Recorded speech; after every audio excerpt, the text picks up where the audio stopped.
right, happy Monday. It's July the 10th, getting to the middle of the summer now. John chapter 1, verse 14.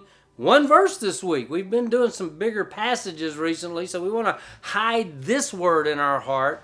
Verse 14 says this, the Word became flesh and dwelt among us. We observed His glory, the glory as the one and only Son from the Father, full of grace and truth. You see, John's presentation of Jesus' life, John's presentation of the gospel is different from Matthew, Mark, and Luke. Matthew, Mark, and Luke are considered to be the synoptic gospels. They sort of follow the same basic outline, and so John chapter 1 presents a totally different sort of approach to the gospel, but it's John 1 that gives us some of the greatest arguments for why Jesus is so unique, right? So God is the author.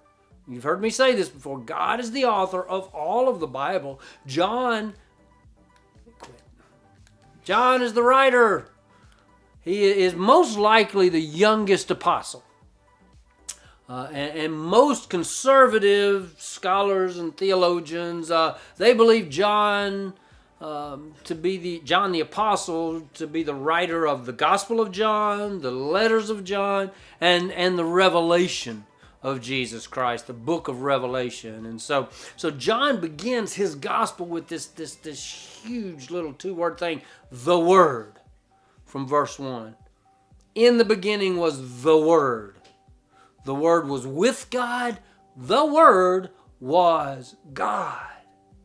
You see, and so when we read John chapter 1, we see that the truth is that the Word that John is talking about was before time. It was before anything. It was when God began all that we know in creation. The Word was there. The Word was eternal. The Word is eternal. God spoke creation into existence. What does God speak? God speaks the Word. The Word went forth in power, creative power. You see, so the Word, this word in Greek is logos or logos. People pronounce it differently. It's a big deal. We see this theme of logos running throughout Scripture. Logos is the embodiment of the presence and power of God. Verse 1, the Word, logos, was with God. The Word, logos, was God. Now, John wrote this by inspiration of God. John is the writer of this. God is the inspiration of this, and so we can't deny that what John is saying here is that the Word was God. It's an eternal statement of the Word, the presence of the Word, the person of the Word.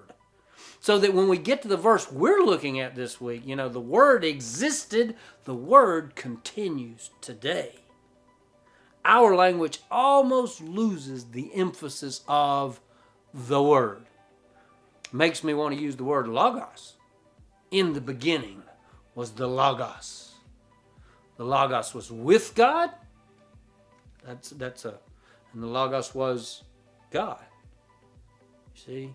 So when we consider this, the Word, this statement in John 1:14 in our English translation, the Word became flesh and dwelt among us, and we observed His glory, the glory as the one and only Son from the Father, full of grace and truth. This is going to be a fun week. We'll see you tomorrow.